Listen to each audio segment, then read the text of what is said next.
भारत के विशेष अंग हैं ये लोग। खूब उत्साह से युक्त रहो, स्वस्थ रहो, हमारे देश की सेवा में समर्पित रहो।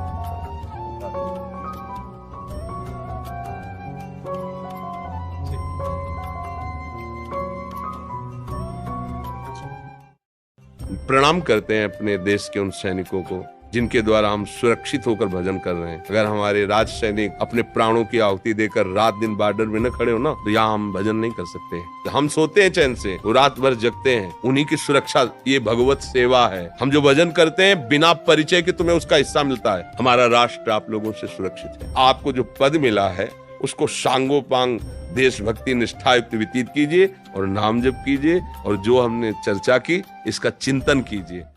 Lieutenant colonel Rahul Khanna ji, army से। श्री राधे राधे हरिवंश। राधे राधे महाराज जी, आपके चरणों में कोटि कोटि प्रणाम।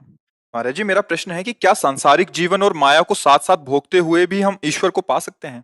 क्या भगवान कृपा करेंगे अगर हम पूजा भी करें और भक्ति भी और माया का भी सुख साथ साथ लें? सावधानी रखते हुए,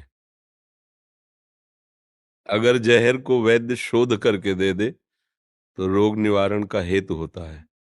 अगर स्वतंत्र रूप से पा लिया जाए तो वो मृत्यु का कारण बन जाता है। यद्यपि विषय सुख अज्ञान के कारण ही सुखद लगता है। कोई भी भोग है उसे आप तभी तक सुख के रूप में अनुभव करते हैं जब आप उसको सुख मानकर चिंतन करते हैं, मूल पे उसके पहुंचे। जैसे आपको कोई भी भोग है, खान पान किसी भी इंद्रिय का भोग है, पहले आप उसका चिंतन होता है और उस चिंतन में आप डूबते हैं सुखद भावना करके। चिंतन को कुछ ऐसा प्रभाव होता है कि हम जैसा चिंतन करते हैं वैसे ही हमें सृष्टि भासने लगती है। ये एक जादू है, एक माया का ऐसा आकर्षण है। जैसा हम चिंतन करते हैं वैसे ही हमारी सामने दृष्टि बदल जाती है। तो जहां हमारा चिंतन हुआ कि शरीर में सुख है, पदार्थ में सुख है, पद में सुख है, धन में सुख है, यही सब सांसारिक सुख हैं। अगर चिंतन न हो और फिर आप किसी सुख को भोग करके उसका सुख का अनुभव करके बताओ तो हमें डायरी पास रखो और आपका हम चिंतन खींच लें भय द्वारा या प्रियता द्वारा, तो आपको कहीं सुख नहीं मिलेगा। कई बार हमने सत्संग में एकांतिक में भी कहा है कि जैसे किसी व्यक्ति को कह दिया जाए कि तुम जितने सुख चाहते हो मैं सब तुम्हारे सामने रखता हूं, ये पूरा मकान है, इसके अंदर हर सुख तुम्हें मिलेगा जो चाहोगे, पर तुम्हें हम फिर शाम के गोली मार देंगे। डायरी पेन रखना और भोग करके हर सुख का निर्णय बताना। किसी भी सुख में उसे कोई सुख का अनुभव नहीं होगा। क्यों नहीं हुआ? क्रिया तो वो कर रहा है, क्योंकि उसका चिंतन आपने खींच लिया। अब चिंतन उसका मृत्यु में पहुंच गया कि अब उसको कोई सुख नहीं मिलेगा। ऐसे ब्रह्म ऋषियों ने, महात्माओं ने अपने चित्त को प्रेम के द्वारा भगवान में अर्पित कर दिया। तब उन्होंने, ऐसा नहीं कि सब महात्मा ब्रह्मचारी ही रहे हों या वनवासी ही रहे हों। वन में हम सब महात्माओं की वंश परंपरा से हैं। अगर मूल में देखो, गोत्रों की तरफ जब जाओ तो याज्ञवल्क्य गोत्र, भरद्वाज गोत्र, गर्ग गोत्र ऐसे पाया जाता है। मतलब हम ऋषियों की संतान हैं। उन ऋषियों ने अनुभव किया कि चिंतन के कारण ही विषयों में सुख है। नहीं तो भगवान ने लिखा दुखालयम अशाश्वतम, मृत्यु लोक में हर प्रकार से भोगने पर परिणामता दुख ही मिलता है, और अशाश्वतम परिवर्तनशील और नाशवान है। तो जो परिवर्तनशील है, नाशवान है, दुखमय, उसमें हमें सुख कैसे भासता है? अज्ञान के कारण। अज्ञान का स्वरूप क्या है? इस देह को मैं मानना। जब तक हम देह को पुरुष भाव से नहीं स्वीकार करेंगे तब तक स्त्री शरीर में आकर्षण नहीं होगा। जब तक हम अपने को शरीर नहीं मानेंगे तब तक किसी भोग को हम अधर्म पूर्वक सेवन नहीं कर सकते। ये शरीरा अभिमान ही अज्ञान है। अगर अब हम चिंतन को, जो आपने कहा विषय सेवन करते हुए हम कैसे भगवान को प्राप्त कर सकते हैं कि भक्ति भी चलती रहे और विषय सेवन भी चलता रहे, उसके लिए चिंतन, भक्ति का स्वरूप बाहरी नहीं होना चाहिए। इसके लिए चिंतन होना चाहिए। पहला, मैं जैसा भी हूं प्रभु का हूं।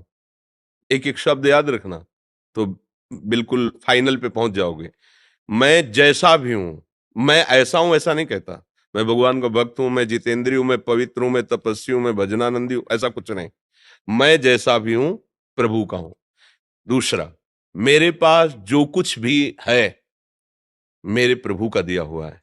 तीसरी बात, जो भी मैं भोग रहा हूं प्रभु की प्रसन्नता के लिए भोग रहा हूं। तो आप कह सकते हैं जैसे संतान उत्पत्ति क्रिया है, इसमें प्रभु की क्या प्रसन्नता है? तो शास्त्र प्रमाण है, जिन्होंने संतान प्राप्ति नहीं की उनको आदेश दिया गया है, जाओ तुम संतान उत्पन्न करो क्योंकि ये हमारी पूजा है। जैसे करदम जी प्रकट हुए, भगवान ब्रह्मा जी ने देखा इनकी तपस्या और वैराग्य में रुचि है, तो उनका नहीं, पहले संतान उत्पन्न करो क्योंकि मेरी पूजा होगी, सृष्टि पूजा। उन्होंने तपस्या की, भगवान श्री हरि को प्रसन्न किया और मांगा कि मुझे पत्नी प्रदान कीजिए। तो महाराज मनु की पुत्री देवहूति पत्नी रूप में मिली और भगवान स्वयं उनके पुत्र रूप में कपिल के रूप में प्रकट हुए।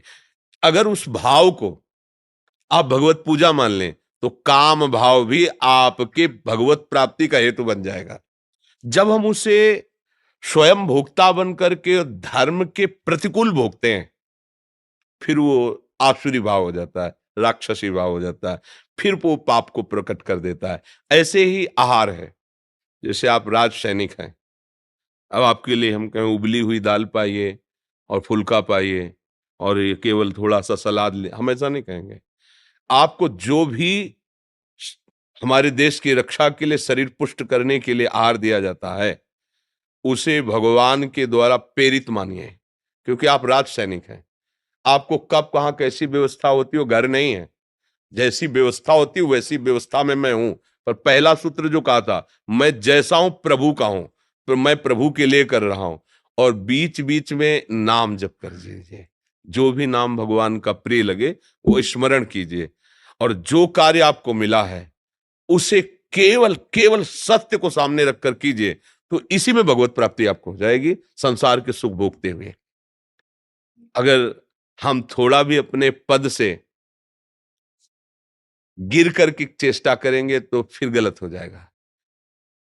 प्रणाम करते हैं अपने देश के उन सैनिकों को जिनके द्वारा हम सुरक्षित होकर भजन कर रहे हैं। अगर हमारे राज सैनिक अपने प्राणों की आहुति देकर रात दिन बॉर्डर में न खड़े हो ना, तो यहाँ हम भजन नहीं कर सकते। कोई भी धर्म की वृत्ति यहाँ नहीं चल पाएगी, क्योंकि यहाँ बैठकर बातें कर लेना अलग बात है। वो जो प्राणों को समर्पित, कहाँ से कब गोली आ जाए, कौन सा, फिर भी वो रात भर, हम सोते हैं चैन से, वो रात भर जगते हैं, उन्हीं की सुरक्षा, ये भगवत सेवा है। हम जो भजन करते हैं बिना परिचय के तुम्हें उसका हिस्सा मिलता है। जैसे तुम वहां हो, हमें परिचय नहीं लेकिन हम सुरक्षित हैं, ऐसे ही हमारा भजन तुम्हारी सुरक्षा में है। जितने भी भजन करने वाले हैं, अपने आप, जैसे आपका घर है, आपकी खेती है, आप रुपया कमाते हैं लेकिन टैक्स सरकार को देना पड़ेगा ना। ऐसे ही हम जिस सरकार में रहकर, जिसके द्वारा सुरक्षित रहकर भजन करते हैं, उन सब सरकारी जो धर्म से चलते हैं, संतों का आशीर्वाद और संतों का भजन उनकी सुरक्षा करता है। तो आप अपने धर्म से चलिए, कभी भी किसी भी प्रलोभन में आकर के अपने पद का अगर कहीं भी किंचन मात्र दुरुपयोग न कीजिए, तो यही पद परम पद का हेतु बन जाएगा, भगवान की प्राप्ति का हेतु बन जाएगा। तो इह परलोक सकल सुख पावत, इस लोक के भोग भी और परलोक में भगवत प्राप्ति भी उसको निश्चित होती है जो इस कोटि से चलता है, ऐसा विचार करके चलता है। जी महाराज जी, क्या इस जन्म का किया इसी जन्म में भोगेंगे या इस जन्म में पिछले जन्म का ही हिसाब? इसके दो प्रकार पाए जाते हैं। जैसे महत अपराध बन जाए तो फिर तत्काल लागू हो जाएगा आपके ऊपर, साधु अवज्ञा तुरत भवानी, कर कल्याण अखिल की हानि। जैसे कोई दैन्य है, धर्म से चल रहा है, असहाय है, और आपको किसी ने प्रलोभन के द्वारा या असत्य प्रेरणा के द्वारा उसके नाश, और आपने उसका नाश कर दिया, अब वो आपको आगे जन्म के लिए बख्शेगा नहीं, इसी जन्म में आपका सर्वनाश शुरू कर देगा, क्योंकि महत अपराध बन गया। अगर साधारण पाप है तो इकट्ठा होते रहते हैं, वो फिर अगले जन्म में, लेकिन महत अपराध इसी जन्म में उसको नष्ट कर देता है। दो प्रकार के हमसे कर्म होते हैं, एक होता है सत्कर्म होता है, एक होता है असत कर्म, और ये तीसरा जो होता है महत अपराध कर्म होता है। ये जो महत अपराध कर्म है वो फिर बहुत दुर्गति कर देता है। जैसे महत अपराध कर्म में भ्रूण हत्या भी आता है, गर्भ हत्या आता है, गर्भस्थ शिशु माँ के द्वारा सुरक्षित पालित हो रहा है और उसको जैसे नष्ट, ये महत अपराधों में आता है। और जैसे आप जानते हैं कि ये हमें अधर्म के मार्ग में लगाया जा रहा है, यद्यपि वो अपराधी नहीं है, पर मुझे मारना पड़ेगा। तो अब आप जानते हैं कि तो उसका परिणाम फिर आपको इसी जन्म में वो कष्ट दे, क्योंकि उसकी जो पवित्रता है वो आपको बख्शेगी नहीं। अधर्मी को मार देने से आपको पुण्य मिलेगा, क्योंकि आप उस शासन विभाग में, आपने देखा हमारे राज, हमारे धर्म, हमारी प्रजा के लिए बाधक सामने आ रहा है, तो अब उसको उसकी वही पूजा होगी। आपने गोली मारा, ये आपकी पूजा होगी, आपका पुण्य बढ़ेगा, आपकी भगवत प्राप्ति में वो बाधक नहीं बनेगी हत्या, वो सहायक बनेगी। लेकिन ये जाना, खूब अच्छी तरह जानते हैं, मैं किसी प्रलोभन से या किसी दबाववश ऐसा कर रहा हूं, फिर वो अपराध बन जाएगा। अगर इसमें सावधान रहा जाए तो हमारे जो पूर्व के पाप कर्म भी हैं वो भी नष्ट हो जाएंगे। एक सत्कर्म हजारों असत्कर्मों को पूर्व के भस्म कर सकता है। एक सत्कर्म, अगर आपने किसी ऐसे को बचा लिया जो सत्य और धर्म पे चल रहा है, तो निश्चित मानो सारे असत्कर्मों। एक बार हमने सत्संग में कई बार बताया है कि एक आदमी जो था वो बड़ा हत्यारा प्रकृति का था, तो जंगल में एकांत क्षेत्र में अगर कोई निकलता तो उसको लूट लेता और मारता, काट देता। तो एक संत भगवान निकले जो भगवत प्राप्त महात्मा थे। भगवत प्राप्त महात्माओं की वाणी में और उनमें अनंत शक्ति भगवान की जागृत हो जाती है।